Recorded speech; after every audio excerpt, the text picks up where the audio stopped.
ರಾಜ್ಯದಲ್ಲಿ ಅಕ್ಷರ ದಾಸೋಹ ಬಿಸಿಯೂಟ ಯೋಜನೆಗೆ 25 ವರ್ಷಗಳು ಪೂರ್ಣಗೊಂಡಿದ್ದರೂ ಬಿಸಿಯೂಟ ನೌಕರರ ಸಮಸ್ಯೆಗಳು ಮಾತ್ರ ಇನ್ನೂ ಬಗೆಹರಿದಿಲ್ಲ. ಬಾಗಲಕೋಟೆಯಲ್ಲಿ ಕರ್ನಾಟಕ ರಾಜ್ಯ ಅಕ್ಷರ ದಾಸೋಹ ನೌಕರರ ಸಂಘದ ಜಿಲ್ಲಾ ಸಮಿತಿ ಕರಾಳ ದಿನಾಚರಣೆಯನ್ನು ಆಚರಿಸಿ ಒಂದು ದಿನದ ಮುಷ್ಕರ ನಡೆಸಿದೆ. ನವನಗರದ ಜಿಲ್ಲಾಡಳಿತ ಭವನದ ಎದುರು ಪ್ರತಿಭಟನೆ ನಡೆಸಿದ ನೌಕರರು ಜಿಲ್ಲಾಧಿಕಾರಿಗಳ ಮೂಲಕ ಮುಖ್ಯಮಂತ್ರಿಗಳಿಗೆ ಮನವಿ ಸಲ್ಲಿಸಿದರು. ಮಾಸಿಕ ವೇತನವನ್ನು 7,000ಕ್ಕೆ ಹೆಚ್ಚಿಸುವುದು, 6 ಗಂಟೆಗಳ ಕೆಲಸದ ಅಧಿಕೃತ ಆದೇಶ, ಆರೋಗ್ಯ ವಿಮೆ, ಉದ್ಯೋಗ ಭದ್ರತೆ, ನಿವೃತ್ತರಿಗೆ 10,000 ಪಿಂಚಣಿ, ಬಾಕಿ ಹಣ ಬಿಡುಗಡೆ ಹಾಗೂ ಖಾಸಗೀಕರಣ ಕೈಬಿಡುವಂತೆ ಸರ್ಕಾರವನ್ನು ಒತ್ತಾಯಿಸಿದ್ರು. 25 ವರ್ಷಗಳಿಂದ ಸೇವೆ ಸಲ್ಲಿಸ್ತಾ ಇದ್ರು ತಮ್ಮ ಸಂಕಷ್ಟಗಳಿಗೆ ಸರ್ಕಾರ ಶಾಶ್ವತ ಪರಿಹಾರ ಕಲ್ಪಿಸಿಲ್ಲ ಅಂತ ನೌಕರರು ಆಕ್ರೋಶ ವ್ಯಕ್ತಪಡಿಸಿದ್ರು.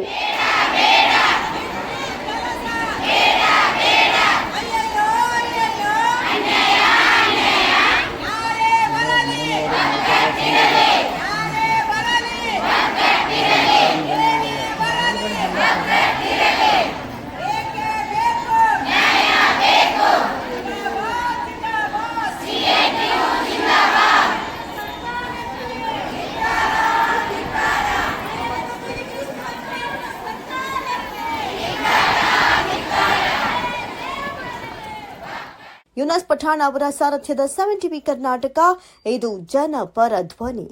ನಮ್ಮ ಚಾನೆಲ್ ಅನ್ನು ಇನ್ನೂ ಹೆಚ್ಚಿನ ಸುದ್ದಿಗಳಿಗಾಗಿ ನಮ್ಮ 7 ಟಿವಿ ಕರ್ನಾಟಕ ವಾಹಿನಿಯನ್ನು ಸಬ್ಸ್ಕ್ರೈಬ್ ಮಾಡಿ, ಲೈಕ್ ಮಾಡಿ ಹಾಗೂ ಶೇರ್ ಮಾಡಿ.